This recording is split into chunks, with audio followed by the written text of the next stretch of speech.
Mercado de implantes dentários, após 2 anos abaixo da média, retoma crescimento. Dados da ABIMO, Associação Brasileira da Indústria de Artigos e Equipamentos Médicos Odontológicos, mostram que os implantes movimentam 400 milhões de reais por ano e colocam o Brasil na 2ª posição mundial nesse campo, atrás apenas dos Estados Unidos. E para falar sobre o assunto, o Band Entrevista convidou o professor doutor Eduardo Moreschi, que é proprietário da Clínica de Implantes Dentários Oral Sim, em Manaus. Quanta honra, seja bem-vindo, doutor Eduardo. Prazer todo meu, Juninho, obrigado pelo convite.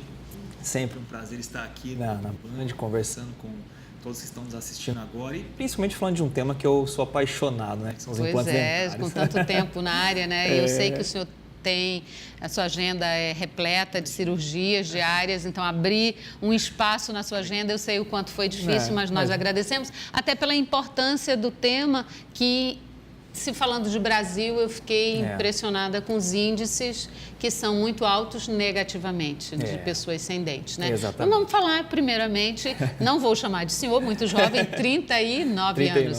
Pois é, 39 anos, do Paraná, formado em odontologia, fez mestrado, doutorado, residência em cirurgia na Califórnia, ou seja, uma bagagem tanto, já são 16 anos na área, atuando entre consultórios e dando aula na faculdade. Exatamente. E eu fiquei, me chamou a atenção uma citação que fez na nossa conversa prévia, onde você disse que passou a ver a odontologia de uma outra forma, o lado da gestão. Fala um pouco a respeito. Olha, Juninho, isso é muito importante, sabe? Hoje eu estou num modelo de clínica que obrigatoriamente eu preciso ver como um negócio, porque é uma franquia. Né? Uma franquia, você tem todo um apoio por trás e você precisa andar conforme as regras da franquia. E por ser uma franquia... Como todo negócio, né? Como todo negócio. Por ser a franquia, existe um modelo a ser seguido e é um modelo de gestão muito bacana. Mas o que eu falo na faculdade para os meus alunos? Independente se o cirurgião dentista ele vai ir para o ramo de franquia ou não, mesmo que ele tenha um consultório pequeno, com um funcionário, ele precisa enxergar a odontologia como um negócio. No bom sentido, a gente sempre fala isso. Né? Sem perder a qualidade. Sem perder a qualidade. A ética. Exatamente, nós estamos falando de saúde, né? Então não é a venda de um produto como qualquer um outro produto, onde dá para a gente, por exemplo, divulgar valores, fazer uma propaganda mais apelativa e principalmente, né, perder em qualidade. Mas mesmo assim, mesmo que seja um consultório pequenininho ali, eu sempre oriento, encare como um negócio. Então, tenha um controle de todos os seus pacientes, faça um marketing, uma publicidade ética, né? O nosso Conselho Regional de Odontologia e Conselho Federal de Odontologia, nós temos algumas normas a serem seguidas para as divulgações. Então, fique sempre dentro dessas normas, não faça nenhuma divulgação errada, né? Para evitar dor de cabeça, para evitar processos éticos, enfim, coisas que vão chatear o profissional. Então, tem que encarar como um negócio. A Oral Sim, além de Manaus, está presente em quantas outras cidades? Olha, as clínicas abertas já, Juninha, já são 150 clínicas em funcionamento em todo o território nacional.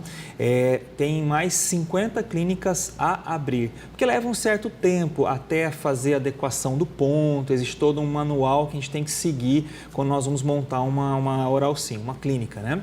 Uma franquia. Então, 50 clínicas para inaugurar até o meio do ano. Então, já serão mais de 200 clínicas no território nacional. Isso é muito bom. Isso é muito bom, a gente ganha força, né? Com certeza.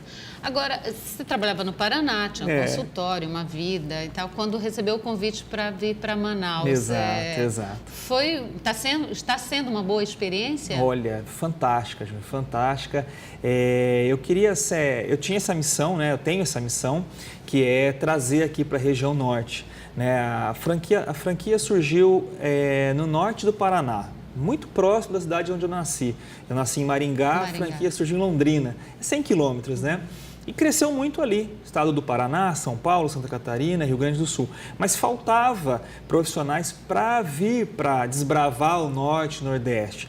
Não que aqui nós não temos profissionais, mas eles acabaram fazendo uma campanha para levar com profissionais que já conheciam do negócio para daqui disseminar. Essa foi a ideia. E essa era a minha missão, né? Essa era a minha missão.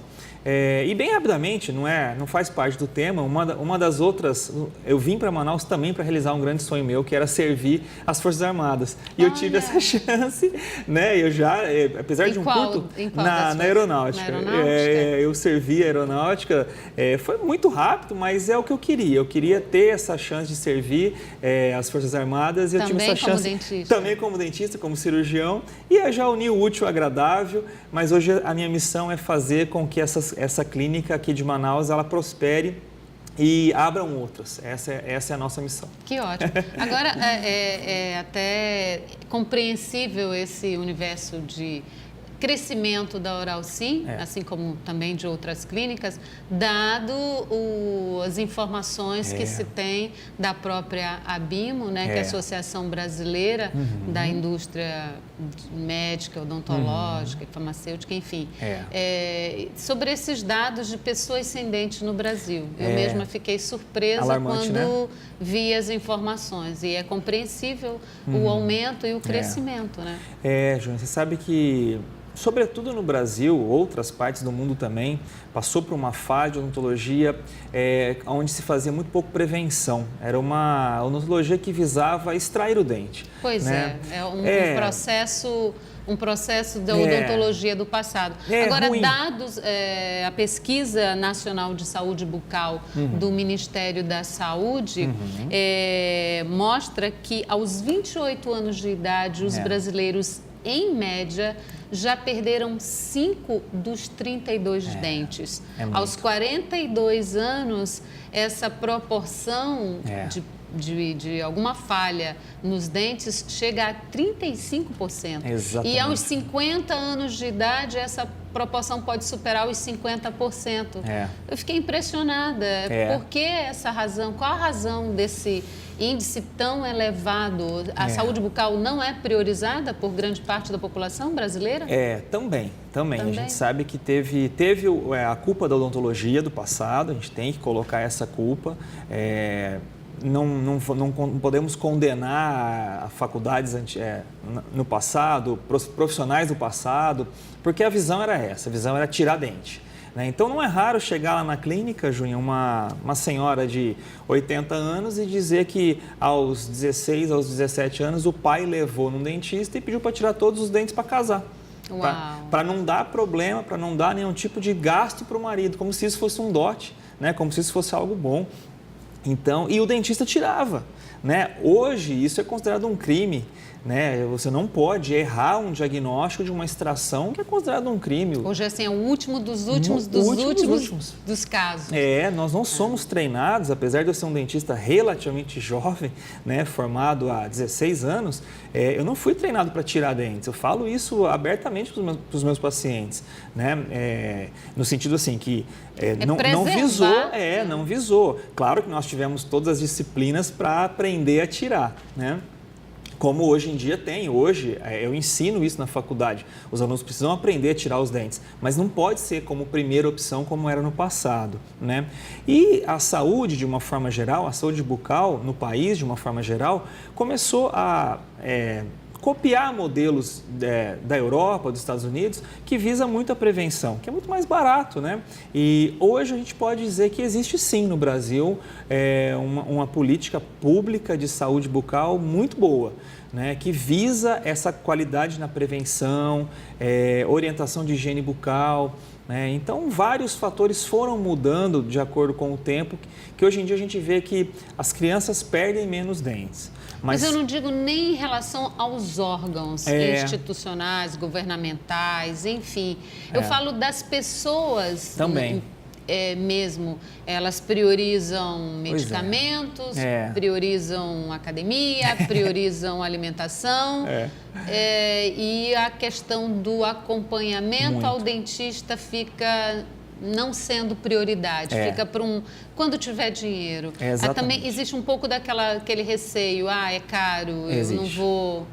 Né? E aí isso afeta também um pouco a questão da autoestima. A pessoa acaba ficando muitas vezes envergonhada pela falta de dentes. Com certeza. Né? A gente vê que quando são dentes lá de trás, que não são estéticos, a pessoa vai deixando.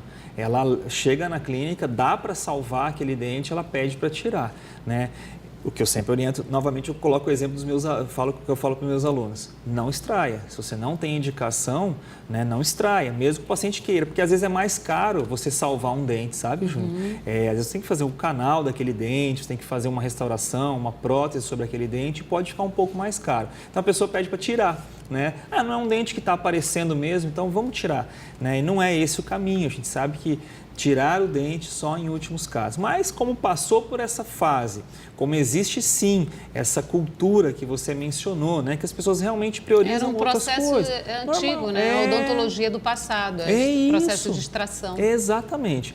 Hoje, o mercado, para quem ingressa na área de implantes dentários, para quem gosta dessa área, é muito bom, né? Porque nós tivemos esse passado que foi ruim, mas hoje sobra trabalho para os dentistas que fazem essa área. Pois é, quando você, muito jovem, né? Quando você fala de mercado é muito bom e até compreensível, né? Ele cresce uma média de 15% ao ano e segundo estimativas, vai continuar nesse ritmo aí de crescimento. Até porque os índices de pessoas sem dentes no Brasil ainda são elevados. Você, como franqueado da Oral Sim em Manaus, como avalia o quadro local? Olha, muito bom, muito bom. Eu não vim aqui, quando eu cheguei em Manaus, eu não vim com o objetivo, eu não sabia que era mais intenso que lá no sul do país a perda dentária. Aqui é maior no aqui norte? Eu vejo, eu não vi nenhum estudo ainda, acho que não tem publicado nenhum estudo ainda que compare o sul com o norte. Mas é perceptível? Mas é perceptível porque eu estou na clínica todos os dias. Com certeza. Né? Então, lá no sul, raramente eu via uma pessoa com 35 anos, mais jovem do que eu, sem nenhum dente na boca, usando dentadura. Né? Lá é muito raro isso, você vê pessoas com 65, 70, 75. Agora aqui eu vejo que o número de dentes perdidos é maior. Deve sim ter algum estudo, né? Que comprove isso, que compare esses dois extremos do país. Né? Então, por esse lado, eu vi que aqui existe um nicho muito grande. É um nicho muito grande para quem ingressa nessa área.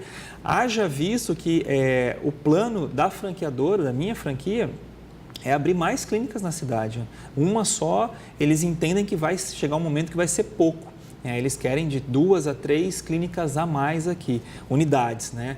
Porque sabe-se que a população precisa muito dos implantes dentários. Porque uma coisa, quando a pessoa perde um dente, ela vai levando. 2 dentes, ela vai levando. Só que chega um momento que vai fazer falta, vai começar a machucar na mastigação, vai começar a dificultar na fala. E quando é a parte estética, a pessoa começa a não conseguir mais conseguir um emprego, começa a não conseguir mais se relacionar socialmente. Então, ela vai dar um jeito. Ela se envergonha. Ela vai ter que priorizar, ela vai ter que deixar, às vezes, a viagem, trocar de carro para cuidar da saúde. Deveria ser em primeiro lugar, mas né, os nossos maiores concorrentes acabam sendo viagens, carros e bens de consumo, quando deveria ser ao contrário. Pois acaba que está aliado também à questão cultural. Com certeza. Mas vamos para um breve intervalo e já voltamos, não sai daí, que o assunto é sobre implantes dentários.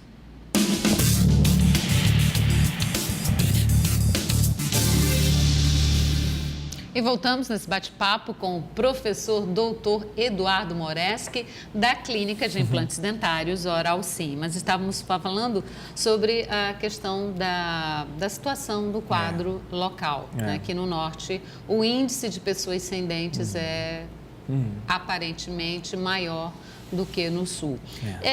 Qual a média de atendimento que é feita na clínica? Em torno de mais ou menos 200 avaliações, de 200 a 300 avaliações mês. Vai variando um pouquinho, esse mês tem muito feriado, enfim.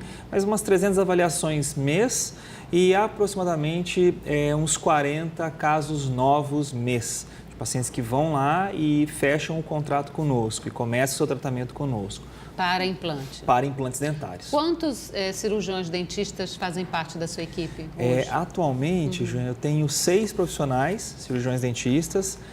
A clínica é uma referência em implantes dentários e a franquia no Brasil, né? Pede para que seja, né? Mas existem muitos tratamentos associados, então às vezes eu preciso de um profissional que coloque aparelho para abrir um espaço, para preparar a colocação de um implante. Então a gente acaba tendo também na clínica outros profissionais de outras áreas, né? Então hoje em dia nós temos para todas as áreas lá, para que a pessoa não saia da clínica, porque hoje em dia trânsito é corrido. Para facilitar. Né? Para facilitar. Isso é bom. Segundo a ABIMO, que é a mesma Associação Brasileira da Indústria, isso, que é referência, né? Se estamos falando de dados oficiais, então tem que citar referência. São feitos cerca de 800 mil implantes no Brasil anualmente. É isso mesmo. E uma média de 2,5 milhões de componentes de prótese dentária. É isso mesmo. Né? A indústria brasileira é forte. Né? Hoje ela atende 90% do mercado. E investe em tecnologia, aliás, tecnologia que já é exportada para diversos países. Isso, de certa forma, na sua opinião, garante, dá mais segurança a quem pensa em fazer implante? Com certeza, Júnior. Eu vejo que o mercado nacional é muito forte. Nós temos grandes pesquisadores aqui no Brasil e hoje nós temos empresas assim muito boas. Costumo dizer que antes de vir para Manaus, há 2 anos atrás, eu fiz implantes na minha mãe. Ela quebrou um dente e precisou trocar uma prótese fixa por implantes. Coisa boa é ter filho, né? Cirurgião. Eu, como franqueado, como cirurgião, eu poderia muito bem até conseguir sem custo nenhum um pino com um representante, um importado. Mas não, eu fiz questão de colocar Brasil tem o nacional. Artigo de qualidade. Eu não precisei lançar mão de um importado para atender minha própria mãe. E se eu fosse colocar em mim, eu também acredito que eu iria optar pelo nacional, porque é muito bom. Se vem de fora, o mercado lá de fora não vai aceitar um material que não seja bom, né? Então, com certeza. Com certeza, a gente tem parcerias, por ser uma franquia, nós temos parceria com as 2 principais empresas de implantes do país. E isso é bom, né? Que a gente consegue um custo mais acessível dentro de um material muito bom, né?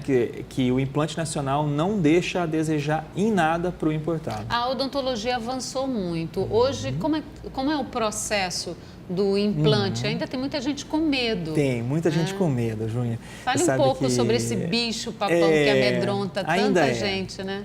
Ainda é. Infelizmente, por a odontologia do passado, por ter sido ruim, né? Então tirava-se dentes com dor, com uma anestesia ineficaz. Eu acho que ficou aquele trauma de que está associado à dor, exatamente, de que vai sofrer. Ficou. Hoje o processo está mais simplificado. O processo está mais simplificado, então hoje a gente trabalha já com o processo de sedação. Então o paciente ele pode optar por dormir, como se ele estivesse fazendo um exame, uma endoscopia, enfim, um exame médico, ele pode fazer os implantes com esse sono. Dormindo, acordou, está pronto. Então, esse é um ponto que eu acho chave para uma melhora e para tirar de lado o medo. Fora isso, as técnicas revolucionaram muito.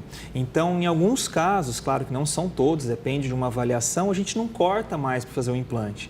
A gente consegue colocar um implante chamado de cirurgia guiada, como se fosse fazer uma cirurgia por vídeo na medicina, a gente já consegue fazer uma cirurgia guiada com o implante. Então, eu faço só um orifício, através de um software específico, eu consigo colocar o implante sem cortar, apenas com furo. Existe um furinho pelo qual o implante vai passar, mas eu não tenho mais necessidade de abrir.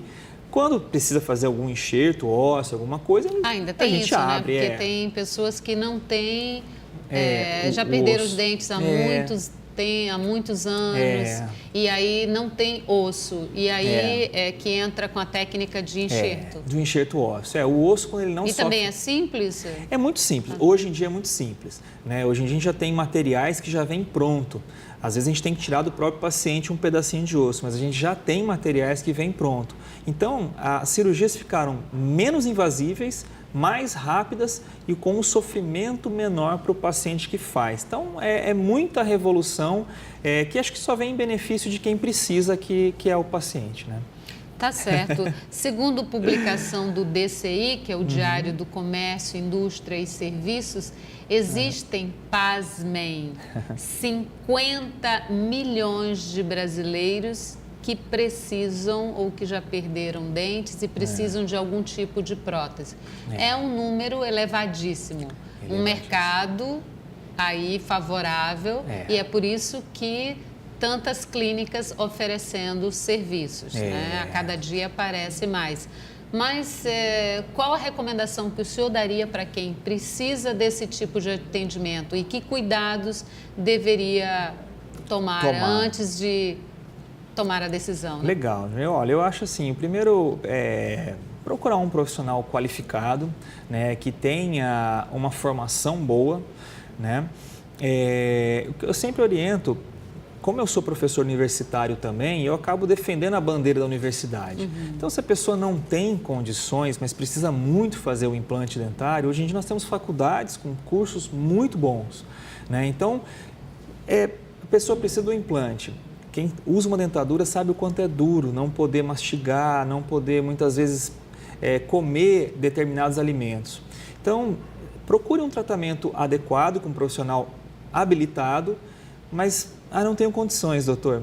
Existem faculdades hoje que podem fazer. As faculdades de odontologia. Com certeza, com cursos de pós-graduação, onde o professor está ali a todo momento. Com todo acompanhamento. Com certeza. Então, a acessibilidade ao tratamento, tanto no particular, que quando eu comecei há pouco tempo atrás, 16 anos atrás, né, que não é tanto assim, era muito mais caro, era o dobro que a gente conseguia cobrar. Hoje em dia barateou muito, ainda bem, graças a Deus, né? E quando não consegue num tratamento particular, as faculdades podem sim ser uma opção interessante para a pessoa não ficar sem dentes. E ainda tem a facilidade dos cartões, certeza, então não tem desculpa, né? Agora, como todo negócio, existem sempre os desafios, né? Quais as maiores dificuldades e desafios que o setor de implantes dentários enfrenta como um todo? Olha, Júnior, eu vejo que assim... vencer essa cultura do medo, vencer a cultura da não priorização da saúde bucal. Exatamente isso, exatamente vencer a cultura de, não, eu não vou deixar uma reserva para o dente, mas vou aplicar de repente na prestação de um carro. Tem esse lado. Exatamente isso. Do ponto de vista do paciente, né, quando a gente quer atingir o paciente, é exatamente isso. É você tentar convencê-lo de que realmente é a saúde dele que está em jogo. Né, de que ele ficar com um dente, com uma inflamação, com uma infecção, pode provocar até mesmo um problema de saúde mais grave, uma morte. Câncer bucal. Né? Câncer bucal, quando existe o trauma frequente ali, associado com outros fatores também, pode gerar um câncer. Ou aquela pessoa que tem uma infecção dentária também, essa infecção pode ir para a corrente sanguínea. Então, a gente tem que conscientizar a população de que é muito sério, né? Então, vencer essas outras prioridades é um principal desafio quando a gente pensa no paciente. Quando a gente pensa no cirurgião dentista, no gestor, realmente eu vejo uma grande dificuldade é a gestão da clínica. Porque nós não temos, assim, de uma forma intensa isso na faculdade, né? Os cursos estão tentando mudar, se adequar e colocando disciplinas de gestão hoje em dia na grade, mas eu não tive. Então, não é fácil você ser um gestor quando não é o seu modelo de negócio. Não fui treinado para isso. Mas a gente tem que estudar, tem que fazer curso, tem que ler muito, tem que pesquisar e dá tudo certo. Com certeza. Perspectivas para os próximos anos? São muito boas, muito boas. Eu vejo que durante muito tempo, quem for para a área de implantes dentários não vai faltar emprego. Tenho certeza absoluta, durante muito tempo. Um dia pode acabar, não vai acabar nunca. Nós teremos as perdas por trauma. Por mais que a população não perca mais os seus dentes por prevenção, né, os traumas ainda vão acontecer. Vai diminuir? Vai, mas nós temos ainda mais 15, 20 anos promissórios aí para que a pessoa tenha um campo muito bom de trabalho nos implantes dentários. Qual o maior vilão na saúde dentária? O açúcar? Qual o maior vilão? Eu vejo que é uma consequência, é uma combinação, sabe, Ju? Então, assim, poder comer açúcar? Pode, mas teria que já escovar os dentes, né? Teria que ter esse cuidado. Higienizar depois, né? Mas, como a gente sabe que isso é praticamente impossível, aquela pessoa que vai comendo açúcar durante todo o dia e não escova, tem uma maior propensão a ter uma doença cárie, né? Fora isso, se não tem uma escovação adequada, tem uma propensão a fazer uma doença periodontal, e aí vai perdendo-se o osso, esses dentes vão amolecendo, pode um dia cair. Né? Então, também isso tem uma predisposição genética, as pessoas têm mais predisposição de ter doença periodontal e perder os seus dentes. Então, eu vejo que o cuidado, né, a higienização mesmo é o grande vilão quando ela não existe, e realmente o controle de dieta é algo muito importante. Acredito que, né, eu desconheço um pouco sobre o tema, mas associado a isso, talvez comece muito pelo próprio... não sei se descuido ou desconhecimento, né, das mães até, na questão da mamada, a última mamada da noite, e às vezes a criança já tem 4 anos, 5 anos, mas ainda mama, e aquela mamadeira sem a escovação já vai sendo um foco para desenvolver cáries e uma série de problemas. Né? Com certeza. A estratégia nesse caso a gente orienta para que dê então uma mamadeira de água depois. Como que vai escovar os dentinhos da criança depois que mamou? Então dá uma madeirinha de água, pelo menos para limpar um pouco a boca, né? E mães que têm muita tendência de ter cárie, jamais compartilhar talher. A escova de dente a escova, talher, experimentar a comida e dar para o filho. Porque ela está passando bactérias para essa criança, e essa criança também vai ter muitas chances de ter a cárie como a mãe dela teve, ou o pai. Enfim, também não pode compartilhar talheres com crianças. É uma dica também. Eu não sabia. É interessante, né? Enfim, são muitas informações que muitas vezes não nos damos conta no dia a dia, né? Nessa correria. Mas o senhor, por ser do Paraná, já formou família em Manaus. Aliás, veio de lá ou formou em Manaus? Vim, trouxe de lá. Já tem 2 filhinhos, 2 filhos, um casalzinho. Minha menininha veio com 6 meses para cá, bem pequenininha. Já estão adaptados, então? Já, graças a Deus. Doutor Eduardo, foi um prazer enorme tê-lo na bancada. Sucesso. Obrigado mesmo pelo convite. Sucesso para a clínica, parabéns ao trabalho. Obrigado mesmo pelo convite. Tem renome. Foi muito bem indicado. Obrigado. Meus parabéns pelo belo trabalho que está realizando. Muito obrigado pelo convite. Obrigado. E sucesso. Valeu. A você, muito obrigada por ter nos acompanhado. Espero que as informações do Dr. Eduardo Moreschi tenham sido importantes para alertar você quanto à importância da saúde bucal. Uma boa noite e até o próximo sábado, com certeza com mais um entrevistado especial. Até lá.